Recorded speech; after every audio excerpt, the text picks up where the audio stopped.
পালে জড় করো শ্রীদাম শান দাও সিংহায়। ওরে শ্রীদাম রে, প্রভাত কালে গোষ্ঠে এসেছিস, সারাদিন চলে গেল আমাদের গোষ্ঠলীলা খেলায়। এখন সন্ধ্যার সময় যদি ভগবানের কথা মনে না পড়ে, যদি ঘরে ফেরার কথা মনে না পড়ে, তাহলে অন্ধকার মাঠের মধ্যে প্রাণে মরবি। ওরে শ্রীদাম রে, হরি বল। কৃষ্ণের রয়েছে নবলক্ষ ধেনু, এখানে শ্রীদাম মানে কি তত্ত্বের দিকে আসল আসতে বাবা। আমি উত্তর গোষ্ঠের প্রথমেই বলেছি যে আমাদের জীবন থেকে আমরা কি করে উত্তর গোষ্ঠ করে ঘরে যাব, সেটাই আমাদের দেখা। জীবনটা কেমন? প্রত্যেকের জীবন হলো প্রভাতে বেলা, হলো সকালে বেলা।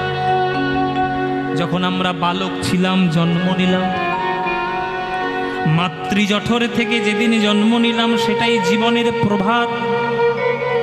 যখন বালক ছিলাম, কিশোর ছিলাম, সেটাই জীবনের সকালবেলা। যখন যৌবনে পদার্পণ করলাম, সেটাই হলো আমাদের দুপুরবেলা। আর যখন 40-50 বছর বয়স হয়ে গেল, যৌবনে পেরিয়ে গেল, সেটা হলোই আমাদের বিকেলবেলা। আর 60-70-80 যখন হয়ে গেল, সেটা আমাদের সন্ধ্যাবেলা। কিছু মনে করবেন না বাবা, আজকে যারা গান শুনতে বসে আছেন বেশিরভাগ আপনারা সন্ধ্যের পার্টি। সন্ধ্যের পার্টি এই তো আছে সন্ধ্যের পার্টি। আমি হলাম দুপুরের পার্টি। কি বাবা, আমি এখন যুবক। যুবক মানে আমার এখন সূর্য মধ্য গগনে, এই একটা কখন যুবক কখনো হ্যাঁ। এবার তোমরা হচ্ছে সন্ধ্যের পার্টি। আর রাত মানেই হলো মৃত্যুর মুখে ঢলে যাওয়া। চিন্তা করো না বাবা, আর দুঃখও পেও না। আজকে তোমরা যেমন সন্ধ্যের পার্টি, একদিন আমারও জীবনে সন্ধে আসবে। আজ না হয় 20 বছর পরে আসবে, কিন্তু আসবে তো বটে, আসবে। হ্যাঁ বাবা, হ্যাঁ। সকালবেলাটা হচ্ছে আসার পালা, আর সন্ধ্যা মানে হলো যাবার পালা। সারাদিন যাই করো না কেন, সন্ধ্যাবেলায় যদি ঘরে যাওয়ার কথা মনে না পড়ে, যদি সঠিকভাবে ঘর ছেড়ে না যেতে পারো, তাহলে অন্ধকার মাঠের মধ্যে প্রাণে মরবি শ্রীদামের।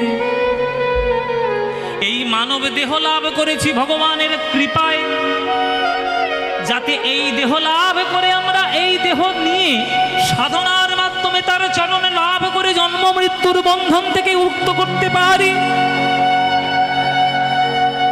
স্থাবরং লক্ষ বিংশতি নাম লক্ষঞ্চ জলে যা, কৃমিনাম রুদ্র লক্ষঞ্চ দশ লক্ষঞ্চ অন্ডজা, ত্রিংশ লক্ষ বসনাংশ চতুর্লক্ষঞ্চ মানবা।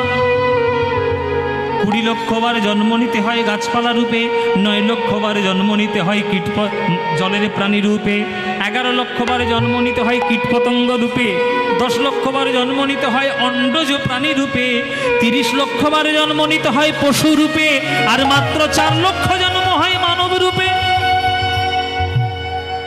এই সকলে দেহের শ্রেষ্ঠ দেহ হলো এই মানব দেহ।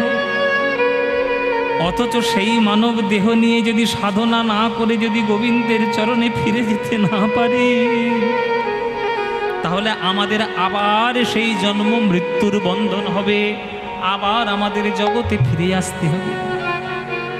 তাই ওরে শ্রীদাম রে, প্রভাতে কালে গোষ্ঠে এসেছিস, সারাদিনটা খেলার মাধ্যমে পেরিয়ে গেল, ঘরে যাওয়ার কথা যদি এখনো মনে না পড়ে, তাহলে অন্ধকার মাঠের মধ্যে প্রাণে মরবি শ্রীদাম রে।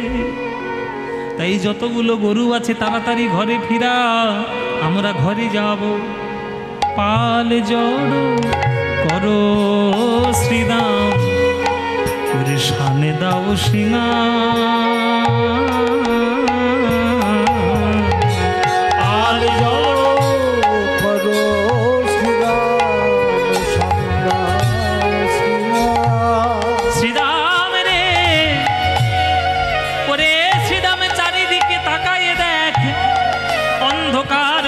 চলেছে ঘরের যাওয়ার কথা যদি মনে না পড়ে, ওরে শ্রীদামের অন্ধকারে মাঠে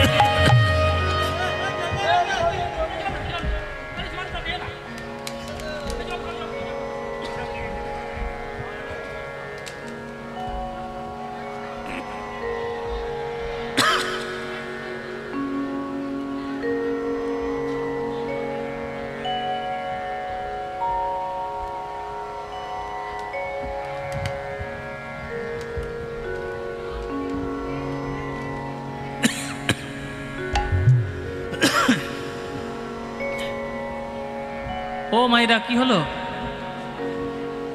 বিষম খেলাম। অবাক হয়ে গেলে যে আমি বিষম খাইনি, আমার একটু জল পিপাসা পেয়েছিল, ওই জন্য বিষম খাবার ঠেলা করে আমি জল খেয়ে নিলাম। এইরকম বিষম খেলাম কেন? সন্তানরা যখন বিষম খায় পাড়ার লোকেরা বলে, এলাকার লোকেরা বলে ছেলেটার বোধহয় মা নাম করছে গো, ওই জন্য বোধহয় বিষম খাচ্ছে। সত্যি সত্যি মায়েরা গোবিন্দের নাম করে যশোদা মা ডাকছে, সঘনে বিষম খায় বুঝি নাম করে মা।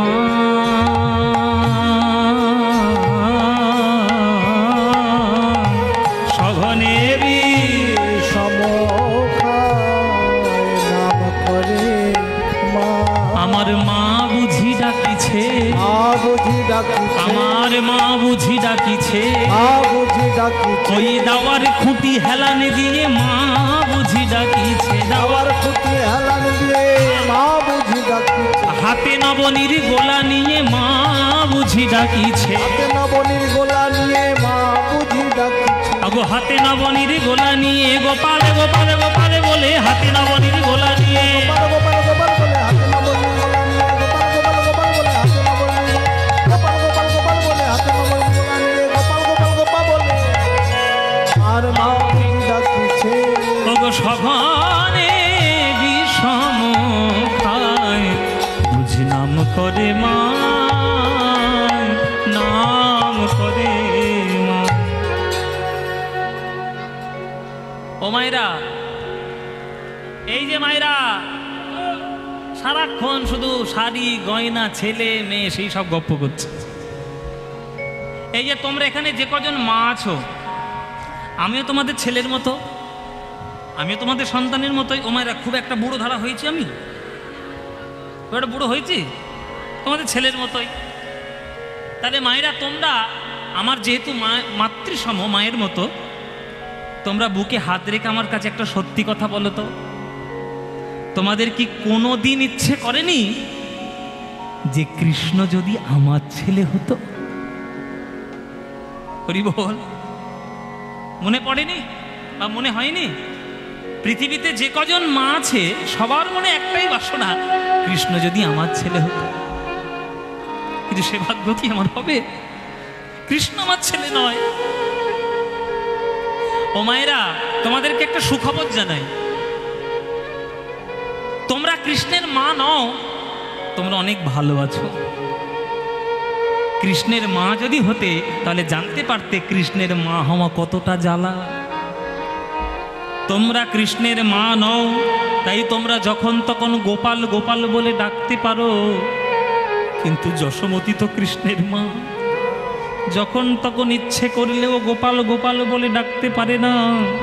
কেননা যদি একবার তিনি গোপাল বলে ডেকে ওঠে, আর যদি মাঠের মাঝখানে গোপালের আমার বিষম লাগে, সেই ভয়ে মা যশোমতী গোপাল বলে ডাকতেও পারে না। কিন্তু আজকের দেরি হয়ে যাচ্ছে, 6টা পেরিয়ে গেছে, 7টা বেজে যাচ্ছে, এখনো পর্যন্ত কৃষ্ণ ঘরে আসেনি। তাই হাহুতাশ করে হতাশ হয়ে যশোদা মা ওই দাবার খুঁটি হেলান দিয়ে গোপাল বলে একবার ডেকে ফেলেছে। যেই ডেকে ফেলেছে অমনি গোবিন্দের মাঠের মধ্যেখানে বিষম লাগছে। সঘনে বিষম খায় বুঝি নাম করে মা, সঘনে বিষম খায় নাম করে মা। এখানে যারা গান শুনতে এসেছেন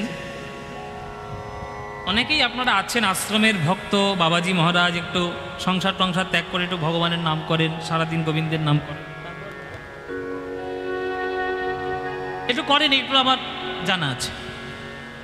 তারা এই কথাটা শুনে হয়তো একটু মনে মনে দুঃখই পেতে পারেন যে বাবা যশোমতী একবার গোপাল বলে ডাকলো, তাতেই গোবিন্দের বিষম লাগলো, আর আমরা জপের মালায় কতবার হরে বলছি, কৃষ্ণ বলছি, রাম বলছি, কই আমাদের ডাকে তো গোবিন্দের বিষম লাগে না। আমাদের ডাকে তো আমাদের ডাক গোবিন্দের কানে পৌঁছলো কিনা তাও জানি না। বিষম লাগা তো দূরের কথা, আমাদের ডাকটা তার কানে গেল কিনা। কেননা বিশ্বব্রহ্মাণ্ডের কোটি কোটি লক্ষ লক্ষ কোটি কোটি ভক্ত, কে কখন ডাকছে গোবিন্দ কার ডাকে সারা দিন, আমাদের ডাকটা তার কানে গেল কিনা তাও জানি না। আর গোপাল একবার, যশোমতী একবার গোপাল বলে ডাকলো, তাতেই গোবিন্দের বিষম লেগে গেল। কেন হলো এটা? বলে কাম লাগি কৃষ্ণ ভজে, পাই কৃষ্ণ রসে, তখন কাম ছাড়ি দাস হইতে হয় অভিলাষে। আত্মেন্দ্রিয় প্রীতিবাঞ্ছা তারে বলি কাম, আরে কৃষ্ণেন্দ্রিয় প্রীতি ইচ্ছা ধরে প্রেমে নাম। আমরা যতই ভগবানকে ডাকি না কেন, যতই কৃষ্ণ কৃষ্ণ বলি না কেন, আমাদের প্রত্যেকের ডাকার মধ্যে আমাদের স্বার্থ লুকিয়ে রয়েছে।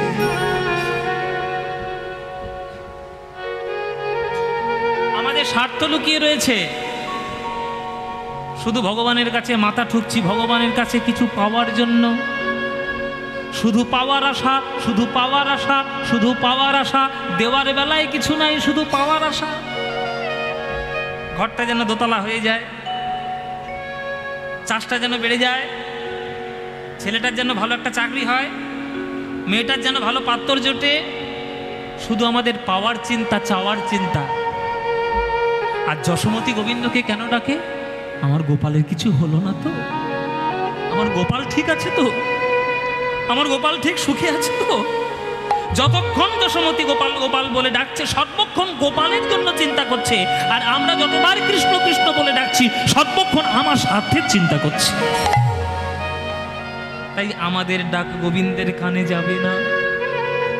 কেননা আমরা কামী ভক্ত, আমরা তো প্রেমী ভক্ত নয়। যেদিন আমাদের ডাকটা গোবিন্দের সুখের জন্য হবে, যে যাকে ভালোবাসে সে সর্বক্ষণ তার কল্যাণের কথা চিন্তা করে। যদি তুমি কৃষ্ণকে ভালোবাসো, তাহলে কৃষ্ণ কি করে সুখী হয় তোমায় চিন্তা করতে হবে। তবেই তুমি হবে প্রেমী ভক্ত। যেদিন কামী ভক্ত থেকে প্রেমী ভক্ততে রূপান্তরিত হবে, সেদিন তোমার ডাকে ও গোবিন্দের বিষম লাগবে। সেদিন তোমাদের ডাকে ও গোবিন্দের বিষম লাগবে। সঘনে বিষম খায় নাম করে মা, সঘনে বিষম খায় নাম করে মা। একটা কথা জেনে রাখবেন বাবা, ভগবানের সঙ্গে প্রেমের সম্পর্ক তৈরি করা যদি এতই সহজ হতো, তাহলে ঘরে ঘরে একটা করে রাধারানী জন্ম নিত, ঘরে ঘরে একটা করে যশোদামা হয়ে যেত। কিন্তু এত সোজা কি? ভগবানকে পেতে গেলে কোনো যুক্তি তর্ক দিয়ে পাওয়া যায় না। ভগবানকে আপনি যুক্তি দিয়ে ডাকবেন, আপনার যুক্তির ধার ধারে নাকি ভগবান? তাকে পাওয়ার জন্য কত ঋষি মুনি সংসার পরিত্যাগ করে জঙ্গলের মধ্যে গিয়ে মাথা নিচু করে পাটা উঁচু করে তারা ডাকছে, সাধনা করছে, তারা পাচ্ছে না, আর তুমি শুধু যুক্তি তর্ক দিচ্ছ। এখন কীর্তনের আসর দেখবেন, ভক্তির থেকে যুক্তি বেশি হয়ে গেছে। পদাবলী নাই, মহাজন পদ নাই, গান নাই, কোনো শাস্ত্রীয় সিদ্ধান্ত নাই, কোনো প্রেমের কোনো দার্শনিক সিদ্ধান্ত নেই, শুধু যুক্তি আর যুক্তি। এটা কেন, ওটা কেন, সেটা কেন, এই কেন। এই করতে করতে যদি তুমি ভগবানকে ডাকতে যাও, তাহলে ভগবান তোমার থেকে শত হস্ত্র দূরে চলে যাবে। কেননা জলকে যত ফোটাবে, জল কখনো তোমার কাছে আসবে না, বাষ্প হয়ে সে উড়ে যাবে। যদি জ্ঞানের তাপে ভগবানকে ফোটাতে চাও, তাহলে ভগবান তোমার কাছে আসবে না, নিরাকার ব্রহ্ম হয়ে চলে যাবে। আর যদি প্রেমের শীতলতায় ভগবানকে বেঁধে নিতে পারো, গোবিন্দ তোমার মূর্তি ধরে হৃদয় মাঝে দাঁড়িয়ে যাবে। তাই যুক্তি থাকা ভালো, কিন্তু ভক্তিবিহীন হওয়া ভালো নয়। পড়াশোনা করুন, গান বাজনা শিখুন, যুক্তি দিন, সব কিছু করুন, কিন্তু সেটা যেন ভক্তি মিশ্রিত হয়। মহাপ্রভু যুক্তি খুব ভালোবাসতেন, পড়াশোনা খুব ভালোবাসতেন, কিন্তু ভক্তি যার মধ্যে নাই তাকে মহাপ্রভু ভালোবাসতেন না। যেমন কেশব কাশ্মীরি, তিনি কি পণ্ডিতের কম? বিরাট বড় পণ্ডিত, কিন্তু তার পাণ্ডিত্যটা তার অহংকার ঢেকে দিয়েছিল। এই অহংকারটা দমন করার জন্য মহাপ্রভু তার সঙ্গে তর্কে বসেছিলেন, এমনি এমনি নয়। অথচ দেখুন, সেই মহাপ্রভু যা যা গ্রন্থ রচনা করেছে, সেই গ্রন্থ পড়লে যদি ভক্তদের গ্রন্থ অপমান হয়ে যায়, তাই নিজের সকল গ্রন্থ তিনি সুরধুনী গঙ্গার জলে ভাসিয়ে দিয়েছিলেন। যুক্তি থাকা ভালো, পড়াশোনা জানা ভালো, পাণ্ডিত্য থাকা খুবই ভালো, কিন্তু ভক্তিবিহীন হওয়া ভালো না। একদিন রামচন্দ্রকে লক্ষণ বলছি, দাদা তুমি কি সুন্দর শান্ত, সব সময় শান্ত হয়ে আছো, মুখে সব সময় হাসি, ক্রোধের প্রাধান্য নাই, আমি কেন এত রাগী বলো তো? আমি এত রেগে যাই কেন? লক্ষণ একটু রাগী ছিলেন বাবা, লক্ষণ খুব ক্ষণে ক্ষণে রেগে, মানে দাদার কিছু হলেই মোটামুটি রেগে একেবারে কাঁই হয়ে যায়। এমনকি লক্ষণ এমন রেগে গেছিল যে ভরতকে পর্যন্ত তীর মারতে গেছিল। যখন ভরত আসছিল ত্রিকূট পর্বতে, তখন রামচন্দ্র লক্ষণকে তিরস্কার করেছিলেন। তা সে জঙ্গলে গিয়ে একদিন রামচন্দ্রের পা ধরে লক্ষণ বলছে, দাদা আমি কেন এত রাগী? তখন রামচন্দ্র লক্ষণের মাথায় হাত বুলাচ্ছে। ভালোবাসা, রামায়ণ আমার এত প্রিয়, কি বলবো। রামচন্দ্র লক্ষণের মাথায় হাত বুলাচ্ছে, ভাই তুই আসলে নারকেলের মতো,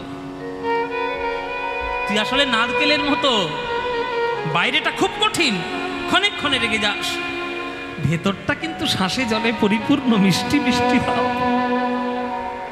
আসলে তুই হলে খুব ভাবুক, হঠাৎ করে তুই ভাবুক হয়ে উঠিস। লক্ষণ বলছে, দাদা তাহলে ভাবুক হওয়া কি খুব খারাপ জিনিস?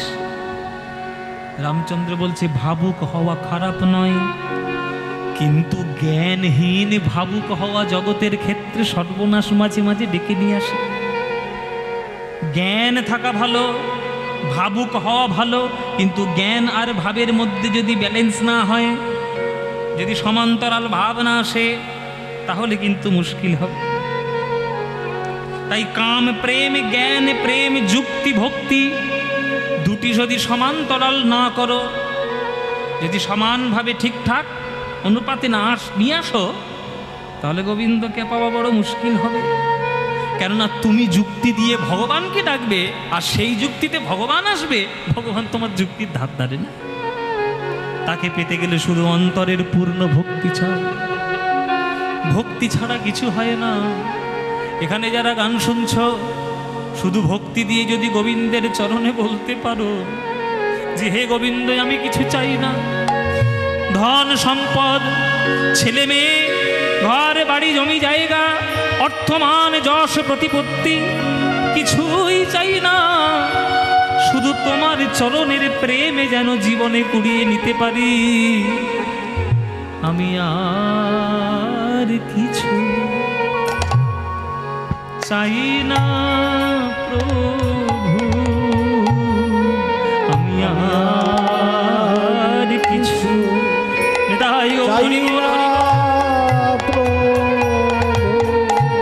ওগো প্রভু, তোমার দুটি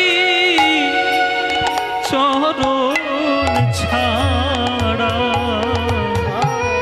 আমি আর কিছু চাই না প্রভু। তোমার দুটি চরণ ছাড়া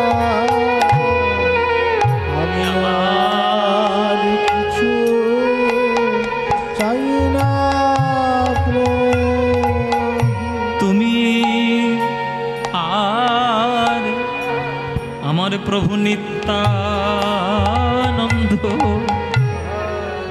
প্রভু তোমরা বিহারিবে যথা, ওগো জনম জনম মুই যেন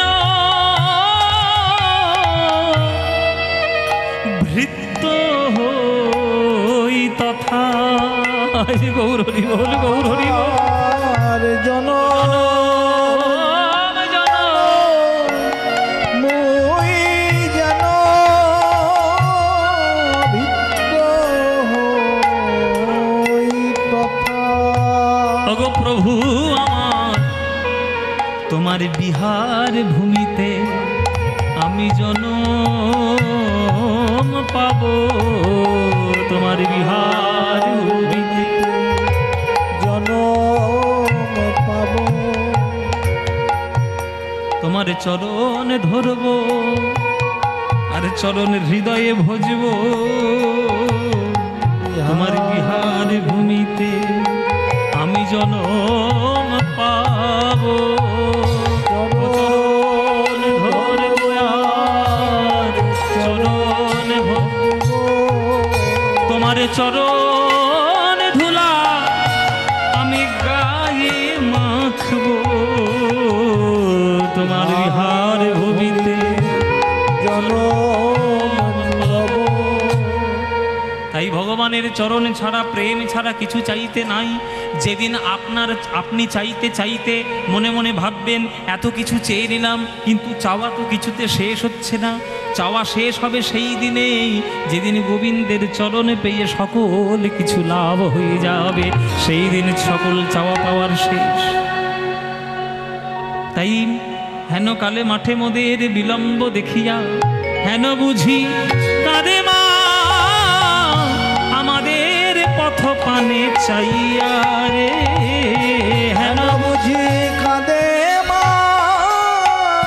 পথ পানে চাইয়া। বেলি অবসান হলো চলো যাই ঘরে, বেলি অবসান হলো চলো যাই ঘরে। আমার মায়ের না দেখিয়া পরাণ কেমন জানি করে।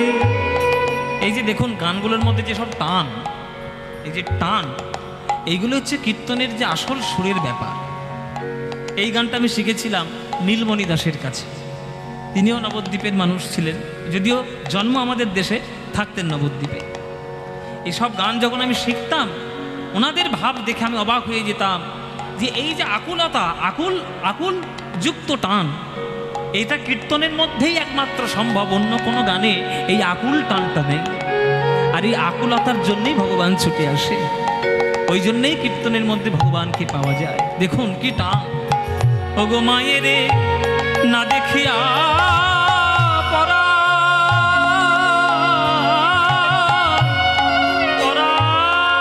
কেমন জানি করে গো, মায়ের না দেখিয়া পরাণ প্রাণ কেমন করে গো। ওগো বলরাম দাস কহে শুনি কানাইয়ের বলবো, বলরাম দাস কহে শুনি কানাইয়ের বল। ওই সকল রাখালো মাঝে পড়ে উতরল গো, সকল